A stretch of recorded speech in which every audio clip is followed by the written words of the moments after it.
Good morning, ladies and gentlemen. Good morning. No rush, sorry.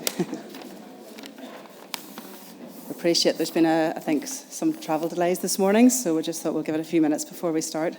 You're all very welcome here today to the junction at Dungannon for this Investment Area 2.4. Okay. One of our presenters has just arrived, so we'll let him get a cup of coffee. My name is Karen McNeice. I'm a Programme Manager at SEUPB, and I'm delighted to see you all here today. Should be agendas on your tables, so I don't really need to go through that with you, but we do have representatives from the accountable departments, and Declan from SEUPB will give you an overview of the PEACEPLUS Programme. So just to let you know, there are no planned fire alarms today, so if you do hear a fire alarm, we'll follow the fire exit here, and there's an assembly point outside, but we are not expecting anything to happen today. Bathrooms are just out to the right if you need a bathroom break. So Declan's going to do the introductions, and we'll let Gareth get settled here before... Sorry, no spotlight. Did you get a coffee? Okay, so I'm going to hand over to Declan McGarrigle, and thank you. Thanks very much, Karen, and good welcome to everybody. It's great to see so many familiar faces here today, as well as some new ones as well. So today's a really important day from our perspective. I think this is the 10th workshop that we've had across the various investment areas for PEACEPLUS. But today's the first one with a focus, a sole focus really on rural place, and we've got a workshop this afternoon as well on investment area 4.2. So just to give you a little bit of an outline in terms of what today is about and the agenda and what we're going to cover. So you'll shortly, I'll provide a little bit of an overview of the PEACEPLUS Programme itself, and I appreciate at this stage a lot of you will have had time to digest the contents of the programme. Many of you will have been involved in the consultation exercises that we held a number of years ago now to develop the programme. And there's a lot of information on our website, and as I say, some of you may have been at previous workshops, but I'll give you a sense and an overview of the programme structure and some of the context as to how we've arrived at this particular point in terms of being able to engage with you around pre-application support ahead of calls formally opening. I'd like to take the opportunity to welcome our colleagues who are here today to support us, support SEUPB and yourselves in the process of project development. So Paul Cowie, who's at the end of the desk there, works for an organisation called Urban Foresight. And Paul will be the central point of contact, really, from this point forward, up to the call opening. So Paul's here to set out what his role is going to be later on today, later on this morning. And from that point, really, in terms of the concept note process, as we call it, and that pre-application support and guidance, Paul will be the central person working on our behalf to deliver that. We also have our colleagues from the two what are called accountable departments, so the two match funders for this element of the programme. So I'd like to welcome Rosie Smith from DRCD in Ireland and Gareth Evans from DAERA, who is the accountable department in Northern Ireland. So we work very closely with our colleagues. We work in partnership with our colleagues in those two departments to ensure that the call itself is meeting the requirements around policies and strategies from a Northern Ireland and Ireland perspective. And also, obviously, that the programme is being delivered in line with the objectives and what has been agreed with the European Commission. So Rosie and Gareth will shortly provide an overview of the policy positions and some of what you will be required to consider as you develop your project in line with their own policies and strategies. And then, as I say, Paul Cowie then will provide an overview of the support that Paul will provide and his organisation, Urban Foresight, will provide ahead of the formal call opening. So we're going to set out some of the outline of what our expectations are. We're going to set out the objective and the specific objective of this particular investment area on smart towns and villages, and some of the parameters around that at a fairly high level today. And then what will happen after that is, if you're going away from today and you see something that aligns with the ideas and the projects and the needs and the challenges that you have identified, then you can go away and develop a concept note and submit that to Paul for review and further discussion. So Paul will set all of that out shortly. We'll also have time, obviously, for some questions and some engagement around that side of things as well. So I would ask you just to make a note as we work through our presentations this morning, and then at the end of the session, we'll allow some time for some of those questions to be asked and for us to respond to that as well, and any comments that you might have as well. So that's the introductions and the outline of what we're planning on doing today. Just to give you a little bit of a sense then in terms of the context and an overview of the PEACEPLUS Programme itself. And I think it's important just to note where this particular investment area 2.4, that we're focused on this morning, where that sits within the overall context and structure of the programme. What I should say is that right from the outset, in terms of the development of the programme, rural really was a big focus, from the consultation exercises that we held, from our engagement with government, north and south, and also from the European Commission. There was a real emphasis on the need for the programme to address rural challenges and indeed opportunities as well. As well as that, right across the programme and each investment area of the programme, innovation is absolutely key as well, and it's something that we really want to see, and no more so in this particular area of the programme, which is trying to capitalise on technology to address some of those challenges and opportunities that exist, particularly in rural and more peripheral areas within the programme area. So that is the focus today, is on that rural dimension. And indeed, we have a further workshop this afternoon on investment area 4.2, which is around rural regeneration and isolation. So it's a big focus, and it's great to actually get to this part of the programme where we can start to see and explore some of the ideas and projects that might be coming forward. So the programme itself, I suppose, how did we get to this point where we're out and we're able to engage and talk to yourselves today? Really a lot of engagement, really starting back in 2018 now, where we engaged, had consultations. We had a lot of engagement with the European Commission around some of the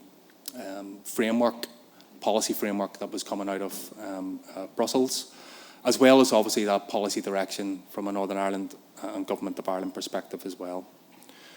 The programme itself is building on our current programmes, and it's important to note that. You'll see a lot of very familiar, if you're familiar with the PEACE and Interreg programmes currently, you'll see a lot of familiar areas of focus, and I'll talk a little bit more about that in a minute. But it's important that we continue a lot of that good work, a lot of the impacts that have been made under the current programmes and the existing programmes, that many projects are still continuing at the moment, and really to build on that through PEACEPLUS and the projects that will come out of that process. There is a continued focus and renewed focus on peace and reconciliation, and you'll note we've currently got two separate programmes, PEACE and Interreg, and now we're working on the basis of one single, much larger programme. But that focus on peace is right across each investment area of the programme, and it's important to bear that in mind as you develop your projects. And also, in terms of ensuring that all projects, obviously, in terms of those ideas that are coming forward, that they're responding to the challenges and the opportunities, as I said earlier, around cross-border and economic and territorial development. So again, you'll see that right across the structure of the programme. Focus on peace right across the board, but also, that economic and broader development of the programme area. So in terms of the development of the programme, you'll be aware, many of you will have been involved in the consultation exercises. We had 2 separate large consultations. We had a stakeholder engagement process in 2019 and the start of 2020. We had a range of public events right across the programme area. We had, I think, over 400 survey submissions that were submitted. So huge, extensive process of engagement. All of that was taken into account to develop the structure of the programme. And then we had a statutory public consultation then in 2021, which essentially rubber stamped, what came out of that process in terms of the 6 thematic areas and the range of investment areas that we have. And of course, we continue a partnership approach with everybody, right throughout that process, leading up to today and beyond, and including with government department and key stakeholders as well. So the programme itself obviously covers the programme area, which is Northern Ireland and the border counties of Ireland. But it is important to note just at the bottom of the slide there, that final bullet point, that there is that potential to continue to engage with partners from outside the programme area. So if there's partners that you maybe work with currently or have worked with in the past, or maybe there's new partners, maybe further south on the island or on an east-west basis, or even internationally, that can really add value to what you're trying to achieve in terms of your project, then we're welcoming and encouraging those partners to be involved, providing that impact is still felt in Northern Ireland and the border counties of Ireland. As I said earlier, huge, significant investment in terms of the budget, over €1 billion in terms of that investment that's being provided by the European Commission, the governments north and south, and also the UK government as well. So it's important to acknowledge where that funding's coming from and the extent of it as well. And that's across 6 themes and 22 investment areas. And again, it's important to note, this ties back to what I was talking about earlier in terms of the focus on peace, but also that wider prosperity in terms of economic development and environmental development as well. So it's just a simple sort of graphic that shows that.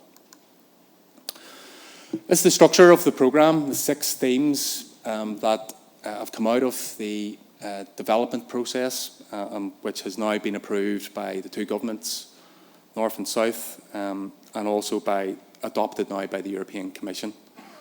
And you can see, a range of different areas, the extent of potential areas that you can get involved in terms of project ideas, and how that's been focused through each of these areas. So each theme, below each theme, you'll see what we call investment areas. So for example, under theme 1, which is building peaceful and thriving communities, you can see 4 separate investment areas there. And each of those investment areas will have separate calls for applications. So it's important to note that, they're all separate in their own right.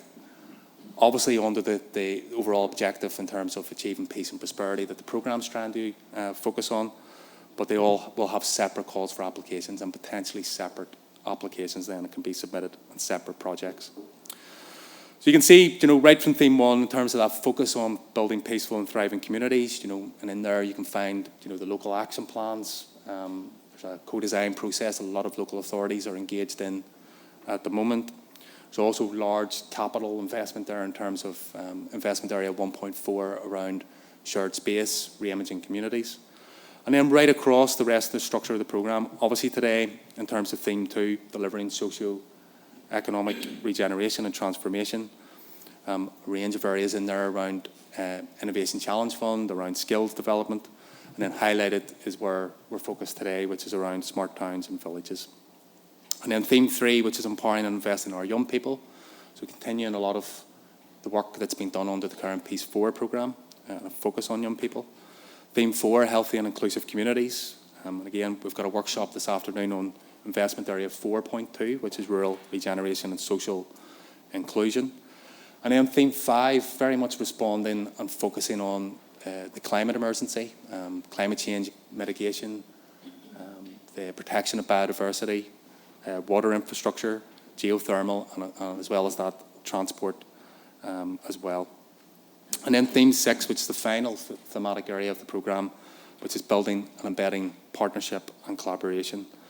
And there's really projects there that will be coming forward which are dealing with what are called border obstacles, or challenges which are there because of the existence of the border, how we can work better on a north-south basis at an institutional level, but right down the community level as well. So a whole range of areas there. The other thing I should note as well, which is a real flagship element of the PEACEPLUS programme, is around small-scale projects or small grant aid. So projects that are below €100,000. And there's provision for that under Investment Area 1.2, which is empowering communities, with a focus on peace and reconciliation, and then under Investment Area 6.2 as well, which is mainly around cross-border engagement at a community level. So that's going to be delivered by POBL, along with a Northern Ireland partner, and there's around €40 million of those small grants that will be awarded over the next number of years. So it's important just to note that as well.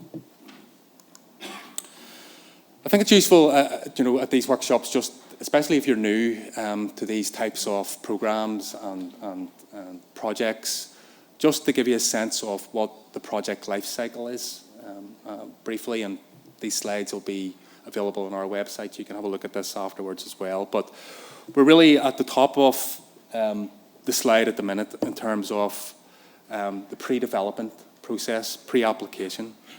So today and beyond today is really about the elaboration of your project idea, focusing on that concept note that Paul will talk about shortly. And also as well today, and there's opportunities today to look at finding partners.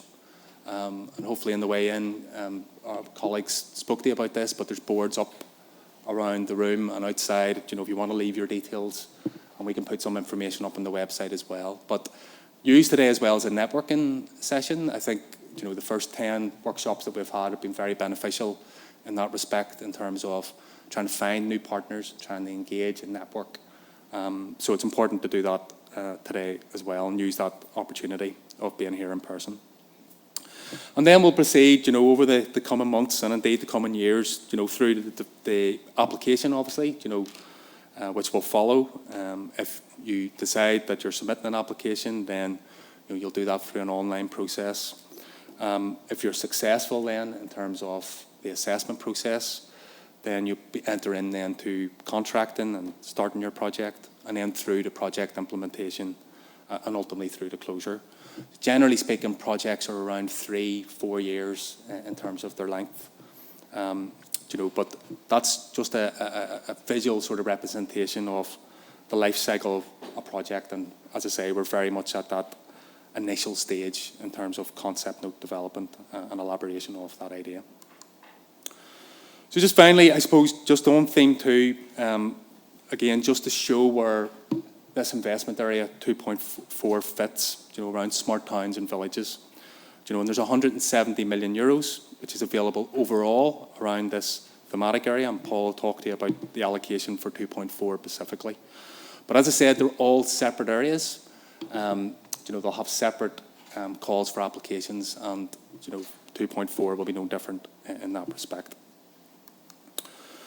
So at this point, I'm going to hand over to our colleagues in our accountable departments, our policy, our government departments. And first up is, I'd like to welcome Rosie Smith from the DRCD in Ireland. And Rosie's going to talk you through some of the policies and strategies that you need to have a look at from an Irish perspective.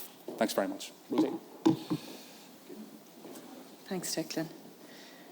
So good morning, everyone. My name is Rosie Smith, and I work in the Department of Rural and Community Development in Ireland. And it's great to see such a great turnout this morning, and that these events are able to be held in person again. The department was founded in July 2017 and is led by Minister Heather Humphreys, who is assisted by Minister Joe O'Brien. Our department's mission is to promote rural and community development and to support vibrant, inclusive and sustainable communities throughout Ireland. Our vision is a sustainable society with individual and community well-being at its heart, supporting thriving rural communities, and where all communities, urban and rural, have opportunities to grow together and develop economically, socially and culturally. a key objective of all of the programmes under our department's remit is that they are targeted at those sectors and areas most in need, while also acknowledging the ongoing and future economic and social challenges we face as a result of a number of contributing factors. In addition to the PEACE programme, the department supports a variety of programmes that support rural and community development and the rejuvenation of rural towns and villages throughout Ireland. And so there is a wealth of experience within the department to provide the necessary guidance and support for the Smart Towns and Villages investment area. Digitalisation is key to the creation of smart villages. However, social innovation is also paramount.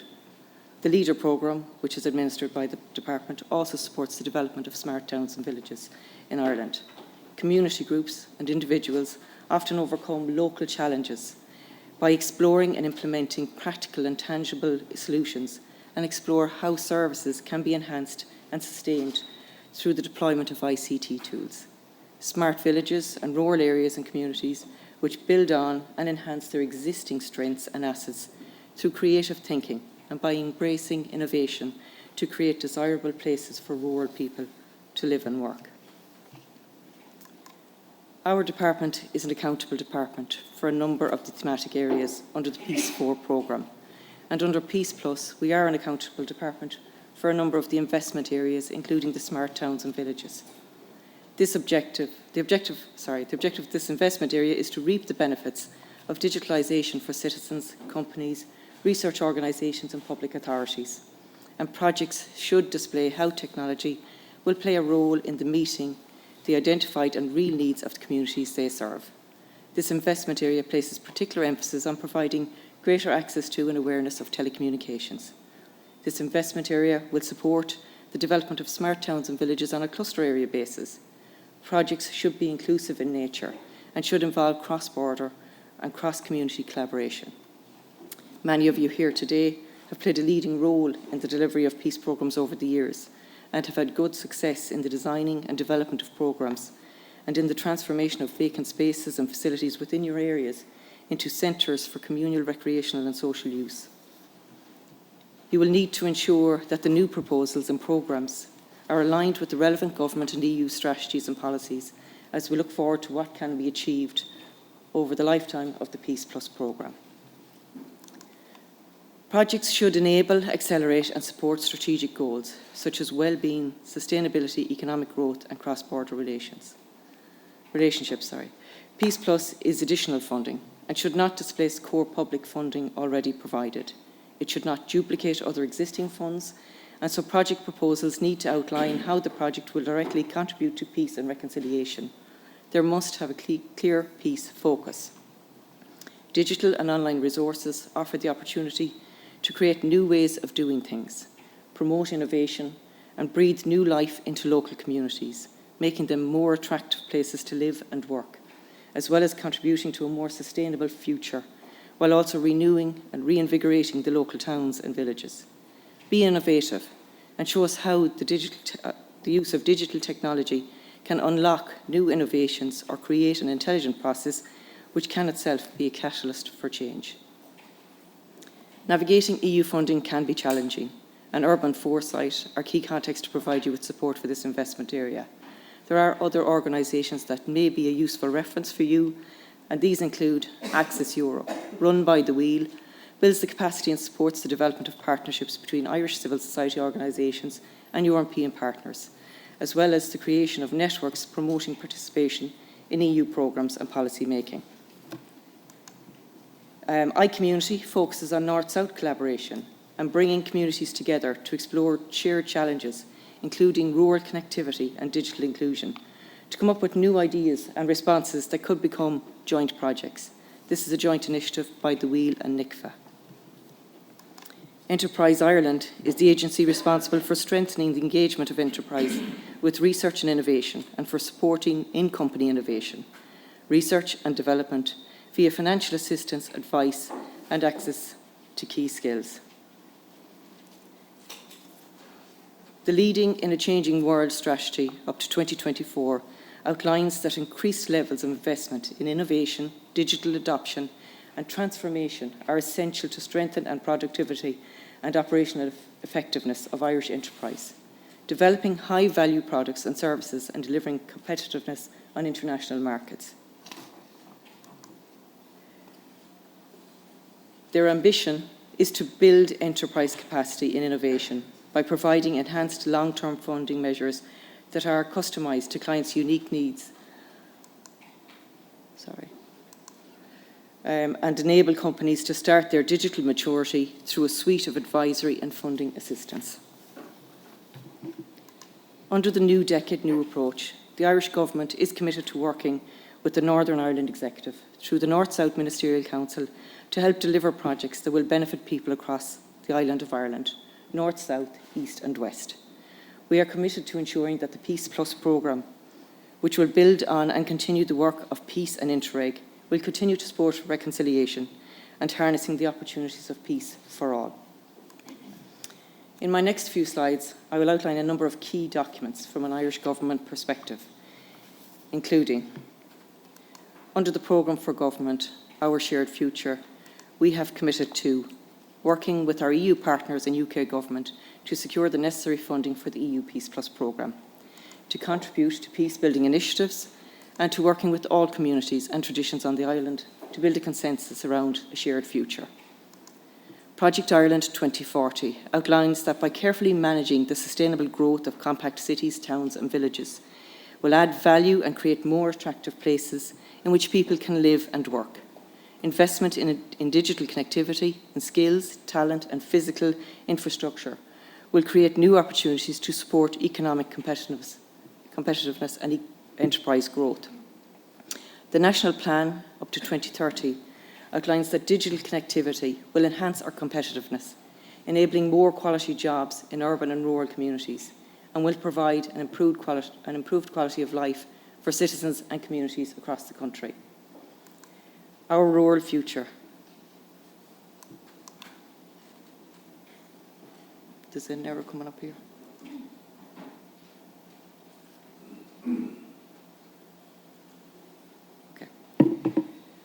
So our rural future supports the development of smart towns and villages, which use innovative solutions to improve resilience, build on local strengths, and maximise opportunities to create desirable places for people to live and work. Smart towns and villages is a concept based on people in rural areas building on and enhancing their existing strengths and assets to find practical solutions to deal with both the challenges and opportunities facing their communities. It is complementary to the town's first principle, which contains 33 actions or aims to give towns the tools and resources they need to create town centres that become more vibrant, viable and attractive locations for people to live, work, socialise and run a business. The National Smart Specialisation Strategy for Innovation up to 2027 outlines that since the COVID-19 pandemic, digitalisation has become a necessity. While we have made good progress towards digitalising the economy and adapting new technologies, the speed of change leaves no time for pause. Digitalisation requires investment by enterprises to innovate and by people to learn new skills. This means encouraging greater investment by enterprises in research, development, innovation and digital skills. The Department of Enterprise, Trade and Employment and its agencies design and deliver programmes to drive the digitalisation of enterprises in Ireland. This work is bolstered by research and skills initiatives under the Department of Future and Higher Education, Research, Innovation and Skills, and digital adoption and broadband programmes under the Department of the Environment, Climate and Communications. Government is committed to delivering the National Broadband Plan. A digital connected Ireland will enhance our competitiveness, enabling more quality jobs in both urban and rural communities and providing an improved quality of life for citizens and communities across the country. The availability of access to high-speed broadband in rural communities can have a transformative effect. It will support enterprise development and job creation and will enable rural communities to avail of opportunities presented by the digital economy. The next phase of Ireland's digital journey reflects and builds on considerable national work. The Digital Ireland Framework is in line with the EU's Digital Decade and associated 4 cardinal points of the EU Digital Compass, including digital skills and infrastructure. A key objective of our department is to facilitate the growth of grassroots, community-led and greater participation and engagement by all communities in the local decision-making processes. The Sustainable, Inclusive and Empowering Community Strategy to support community and voluntary in Ireland up to 2024 supports partnerships and collaborative effort at all levels and between all stakeholders, comprising of high-level objectives and associated actions to support communities, the representative organisations and the community and voluntary sector. Our department is delighted to see that the new PEACEPLUS Programme includes a strong community-led focus in each of these investment areas. The roadmap for social inclusion up to 2025 sets out goals to measure progress across many aspects of social inclusion, including empowering communities to address social exclusion through investment in infrastructure at the local level to support rural renewal and strengthening rural communities, and recognising that digital connectivity will be critical to sustaining rural communities and combating social isolation, with the overall objective of achieving a better quality of life for all. Thank you for listening to my presentation.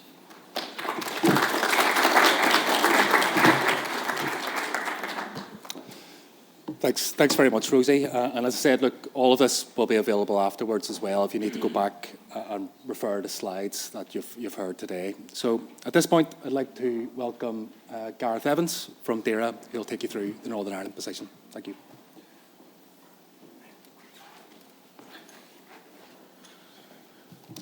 Hi folks, as Declan said earlier, good to see a few familiar faces here.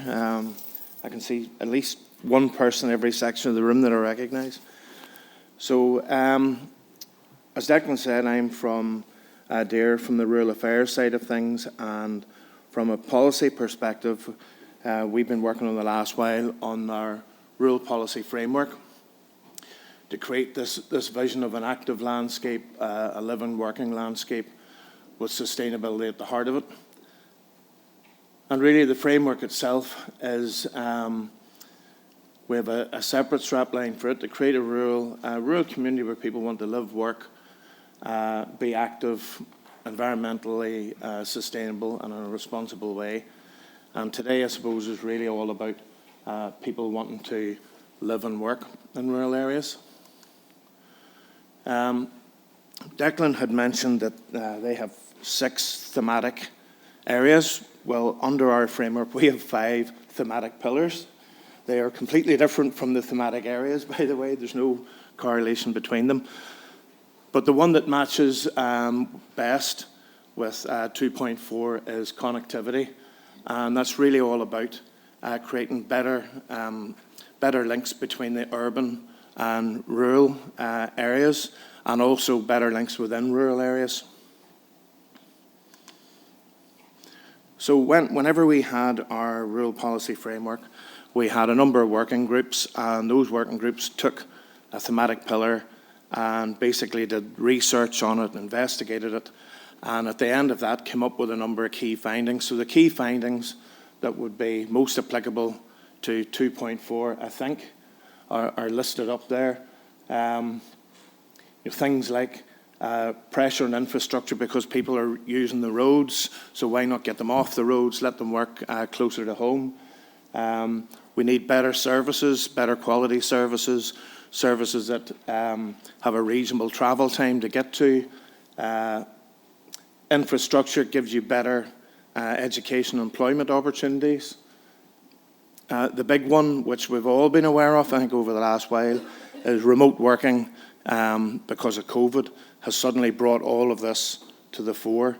And whereas we might have talked about all these things for years, COVID suddenly put it right in front of us. So those are the key findings from our work on the framework. I'm not forgetting I suppose I nearly forgot, the important one about reducing carbon emissions, because certainly where I work, if I hear green growth one more time, I'll not sleep for a week, because that seems to be the name of the game at the minute. Whenever we investigated the broadband and access to broadband and everything around digital we come up, the working groups come up with 3 priority interventions, which we've got up there. Very, very similar to what came out of the key findings. As Declan says, these are available, so I'm not going to go and read through each of them. But I think really for us, these are the 3 priority interventions that from a DARE perspective we will use going forward around connectivity. The big important thing, I suppose, for us as well is programme for government. So programme for government rules everything we do. We've listed 4 outcomes there. Those are the 4 outcomes which I think most closely link to 2.4.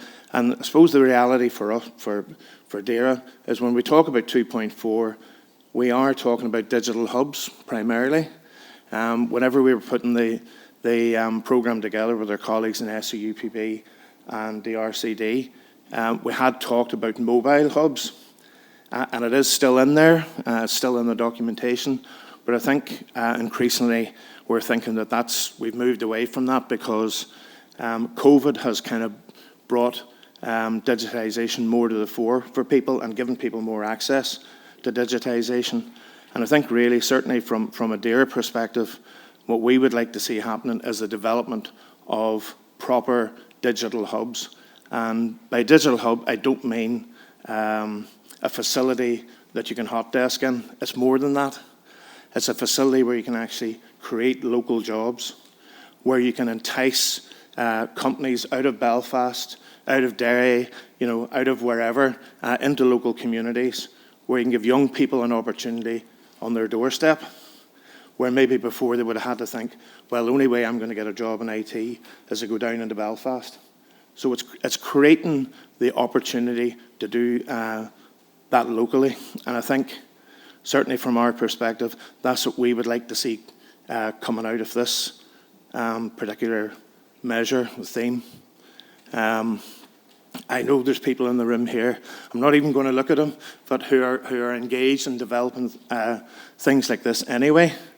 But I think there's a massive opportunity here under PEACEPLUS to really drive this forward now and to make a real difference, north and south. The south is further ahead of us on this. I live in Buncrana, and they've just finished this lovely new digital hub. Absolutely superb looking building, and advertising jobs for people in it already. So I think we have a bit of a ways to catch up in Northern Ireland, but this is the opportunity now to do it. And I would encourage anybody out there who has half a notion of this to think very seriously about it, have a chat to ourselves, have a chat to Paul at the end there. And I think, as Declan said at the beginning, this is the first step on a long road that'll probably take maybe 3 or 4 years to get to the end of. But I hope in 3 or 4 years' time you'll see a significant difference. I'll pass over to Paul now.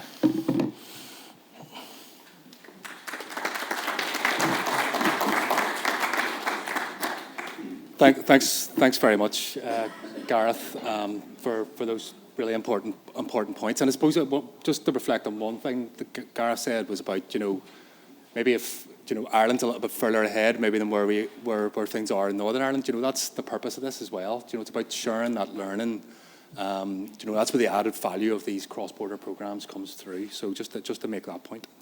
So look, I'm going to invite Paul, Dr. Paul Cowie, now from Urban Foresight, and Paul's going to take you through the process in terms of the pre-application support and the concept note process as well. Thank you. Paul. Thank you, Declan. Hello, I'm Dr. Paul Cowie. Thanks for the introduction. I thought it might be useful just to say who I am and my kind of background, to see where I'm coming from. And again, I've seen some friendly faces in the room from our kind of work previous years. I'm a principal consultant at Urban Foresight. We're based in Newcastle and Dundee, and we've been working in the field of smart rural for a number of times, notwithstanding our name. I come from an academic background. I was at Newcastle University, and I researched smart rural for around 10 years. But I'm also kind of in my spare time a director of a couple of community interest companies. One's a kind of straightforward grant-giving community interest company, and the second is a bit more relevant to this, and it's a community interest company set up to deliver smart energy projects in rural Northumberland. So I'm hopefully coming from this from both sides of the fence on that. So this has been mentioned a couple of times, but it's probably worth reiterating what we actually are trying to do in this investment area. So the specific objective is to support economic and social development using information and communication technology to deliver outcomes in the target areas, particularly those of rural nature, and we'll get to what we call rural, what we define as rural a bit later, leading to the creation of a more cohesive community. Is there any way I can get the screen off this so I can see it's got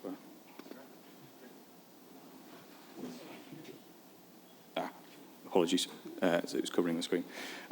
So the results of this is more citizens and communities accessing and utilising information communities technology to enhance social service delivery and economic development. So there's two elements to that.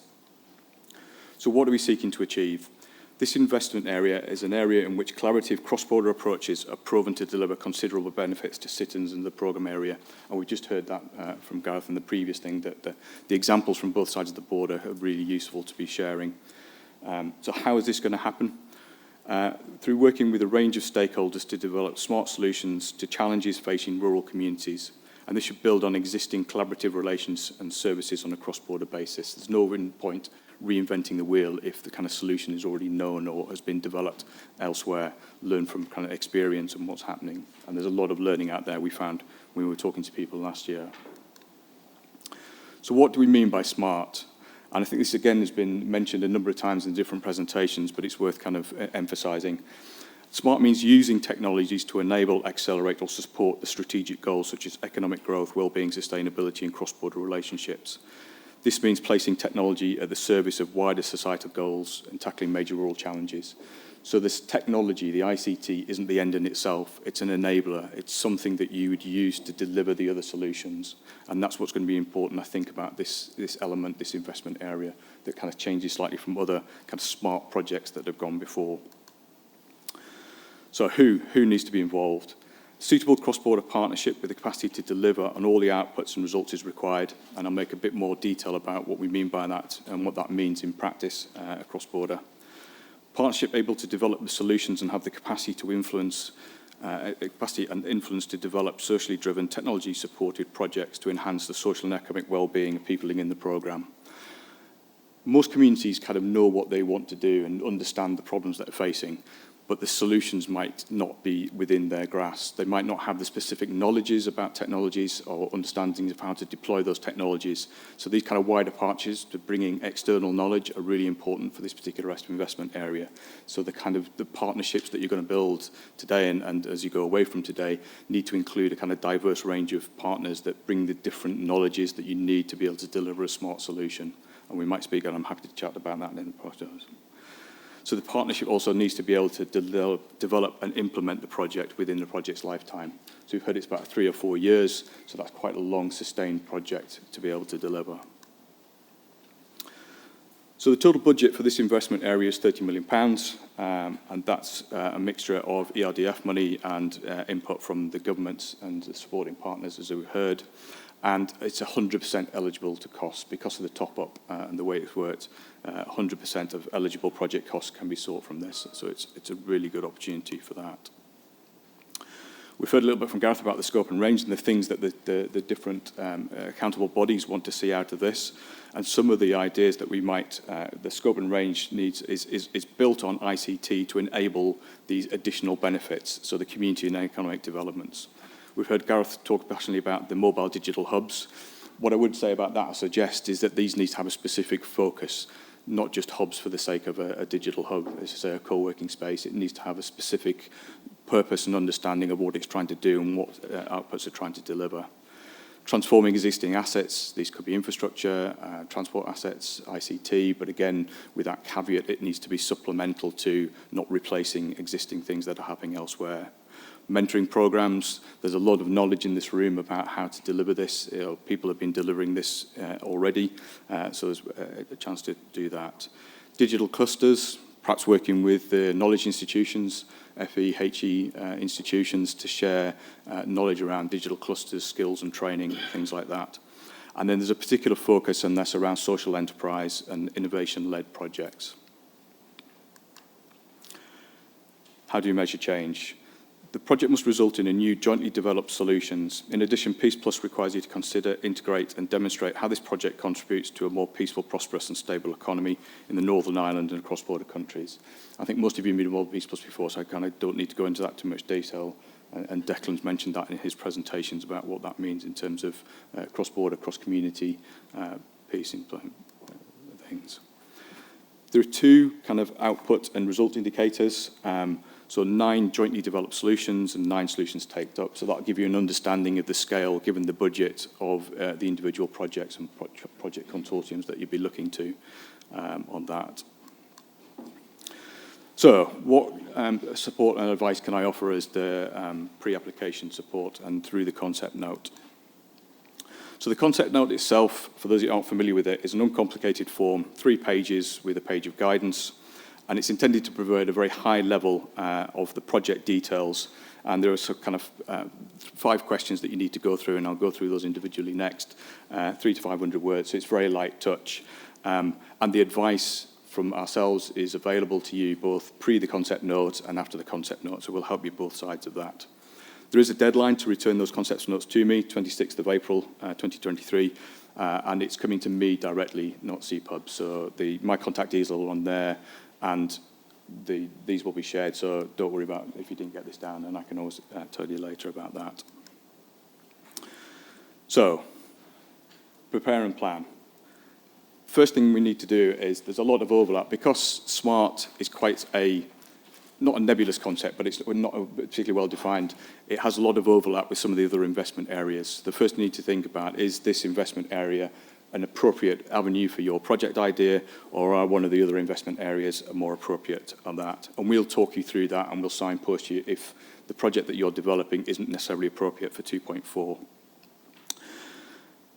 We'll talk to you about how it might strengthen, whether there's knowledge gaps, whether you haven't got the right technologies, or whether you're trying to do something that isn't necessarily appropriate for the outcomes that you're trying to seek. And we've got lots of experience of existing projects, current projects.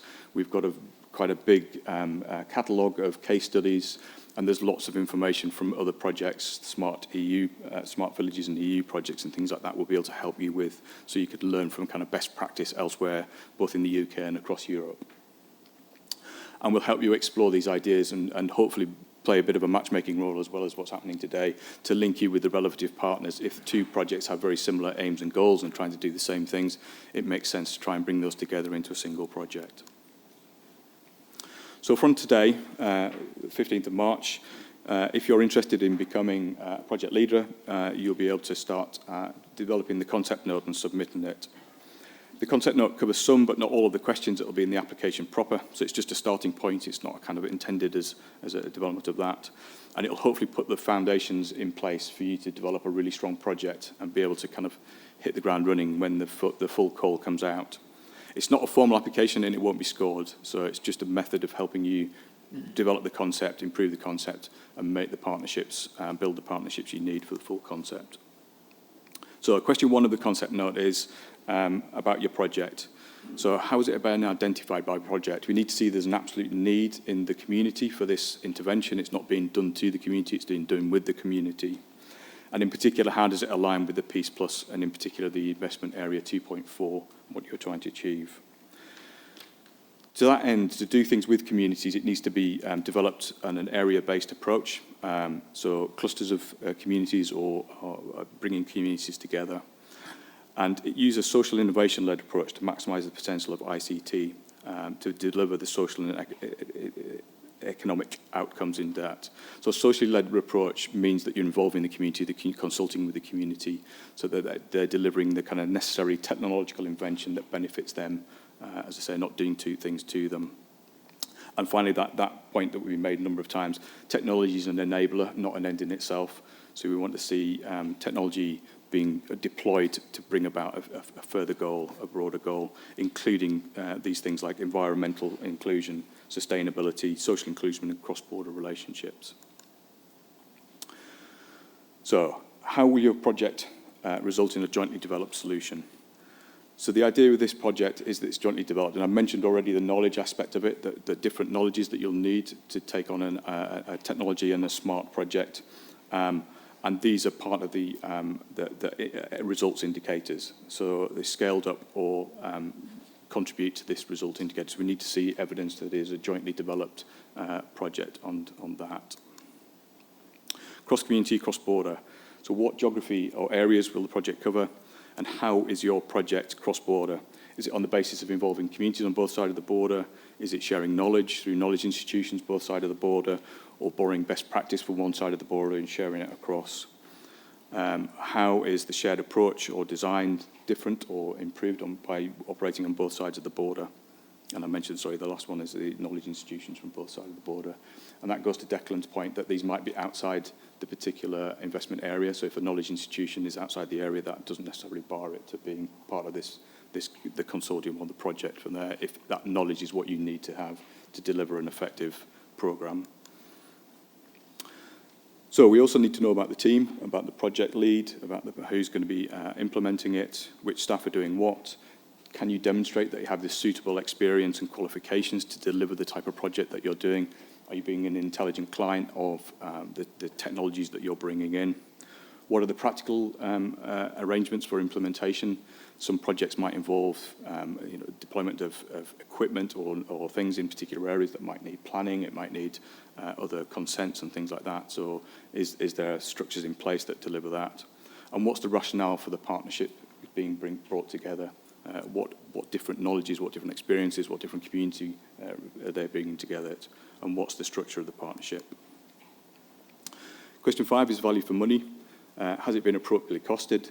It's very easy to spend a lot of money on ICT technologies, and this might not be the best approach sometimes, and we can help you with that, being an intelligent client of these technologies.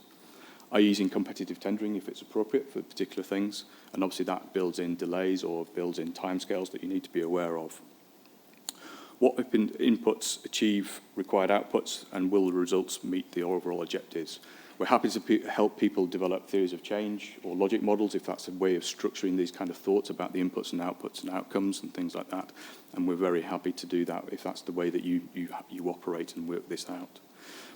What are the exit strategies and durability of results? And this is critical to the investment area.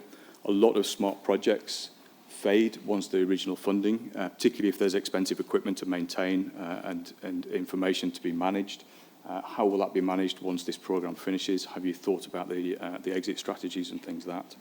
And what's going to be the long-term impact of the project to be secured? What changes will it bring about? Those long-term outcomes, the sustainability, the economy, social well-being and things like that. We need to know about the lead partner. Have you got the experience of coordinating financial management of this type of large project, communication, training, policies and procedures, and you have that lead partner is happy to accept those responsibilities for ensuring the implementation of the project over the entire period, and those thoughts about afterwards as well. Other things to bear in mind, and this is the reason we're having this session today and opening up the concept notes and being able to speak to ourselves, is it takes time to build those partnerships, and you might not know what knowledge you don't have and how to fill that in. So be clear on who's doing this, who's going to be the lead partner, who's going to be project team. Think about building a framework for communications and for monitoring and evaluation as you go. These are going to be big projects with complicated delivery mechanisms because of the different aspects of it. So be careful because of the scale that you can manage it, that you're comfortable doing these kind of projects. And the finance as well, can you manage cash flows, payment arrears, delivering procurement on time within the project timescales and things like that. And have a clarity of purpose. Focus on how you're building peace and prosperity in the regions, and that's the big focus for this aspect of PEACEPLUS across there. Timescales. So, as we mentioned, we're kicking off today on the pre-development support.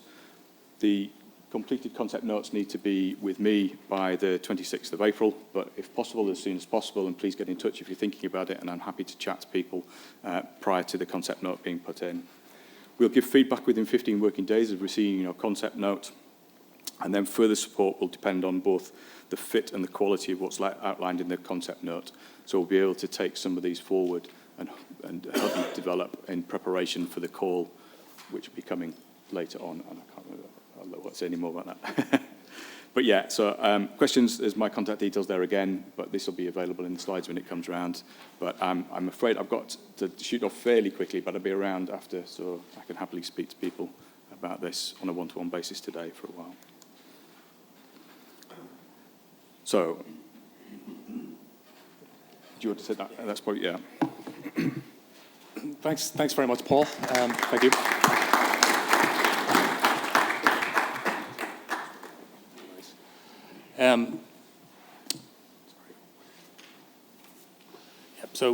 I suppose that today really is, a high-level kind of introduction to this. There will be more detail that will come out, obviously, when we're in a position to launch the call itself. So just bear that in mind as well. There still is the potential for some things to be amended, particularly around timescales and things like that. What we are sure of is the concept notes themselves. Paul set out the timescales on that. They need to be submitted by the 26th of April. But there's some work that we're still doing with government departments and also with our programme monitoring committee, and they will ultimately sign off on things before things are launched. But the broad parameters are there, the framework's there, and it's enough, I think, to start the process in terms of development. Just a number of points just to make on the back of what Paul's outlined. In terms of the timescale or the indicative timescale for the formal opening of this investment area to invite applications forward, we're looking at this stage probably late summer, just to give you an indication on that. If that timescale goes ahead, we open late summer. Usually we open between the calls for about 8 to 12 weeks, probably 12 weeks in this case. And again, that's subject to approval by our monitoring committee. And based on that timescale, project decisions or application decisions could be made in and around sort of next April, May, and projects then can kick off fairly soon after that. So it's just to give you an indicative sort of idea in terms of where we are with that at the moment, but it is subject to change, so just please bear that in mind. The other thing to note is, look, this is an informal part of the process. It's not, we're not scoring anything here. The concept notes won't be scored, ranked, or anything like that. It's an informal process where Paul can provide some advice and guidance and give you some direction as well. Throughout the process, Paul will be linking back to yourselves. We'll also be continuing to develop frequently asked questions, and they'll be published on our website. There's already some up there for some of the other investment areas. So as you're working through this process yourself, you may come back to us with some additional questions beyond today that you maybe just thought about. And Paul will link in with us, and we'll develop those responses and put them up on our website. Whilst it's informal, we are strongly encouraging you to engage in it. I think this is a really good opportunity at this stage. It's not been something that we've done before under the current Piece 4 and Interreg 5A programme, so it is something that's additional this time round. And we are encouraging people strongly to engage with it and really use the opportunity of Paul and some of his experience around this to provide you with some advice and guidance. You won't have, I suppose the other thing to note as well is, Paul's outlined the various questions. Don't worry if you don't have all the answers at this stage as well. There's quite a lot of different areas. You may not be in a position to have your full partnership, for example, in place, but it's just to give us an idea of what it is you're thinking about, who you've engaged with. And as Paul said, there's opportunities for us as well when we see the full extent of the concept notes that come in to say, right, well, there's organisations here that are working in very similar areas. Can you speak to each other? Because ultimately, I think we're all looking for the same goal here and the same impacts. And we want to see, high quality applications and projects that are coming forward ultimately later this year. So again, if Paul's coming back and engaging and saying, look, talk to these partners, or are you aware of this project that's being developed, please do engage in that and take that advice. And as I said earlier, there is the opportunity today. It's a short session this morning, but over lunch and over coffee, please do speak to each other. Put your details up if you want us to put it on the website after today as well. So just a few other points. In due course, there are a number of other documents that we'll make available. So the full programme itself that's been adopted by the Commission will shortly be on our website. There is already a programme overview document, and hopefully most of you have had the opportunity to look at that. That's essentially the programme. There's not an awful lot more that we can publish at this stage. So please do look at those and look at the other areas in the programme as well. There might be other areas that you haven't considered, from the update, the overview that I gave earlier. So if there's any of those other investment areas that you're interested in, there may already be the workshop information, the presentations on our website, or maybe they're to come further down the line. So if you sign up to our mailing list, if you haven't already done so, if you email PEACEPLUS@SEUPB.eu, we'll get you to make sure you're on the list for future updates. There's also a programme manual that will be published on our website over the next couple of months. And again, that will provide some further information on some of the key questions that you might have ahead of the formal opening of calls around how the programme and the processes around the programme will operate. There will also be a guide for applicants. So again, some of how to apply, how you'll actually submit your application. And again, that will be available further down the line. And you've heard me mention a few times just around the formal call itself, so the call document. So that'll be the key document that you'll use once we're in a position to formally open things, later in the summer. And that's really the basis for the submission of the application. So that'll be published later this year as well. Okay, well, I'm going to finish now. So I'd just like to thank everybody for attending today. Some of you may be staying for this afternoon's workshop as well. So thanks very much. And please continue to talk and engage over lunch, some lunch outside, I think, at this point. Thank you very much. Bye-bye.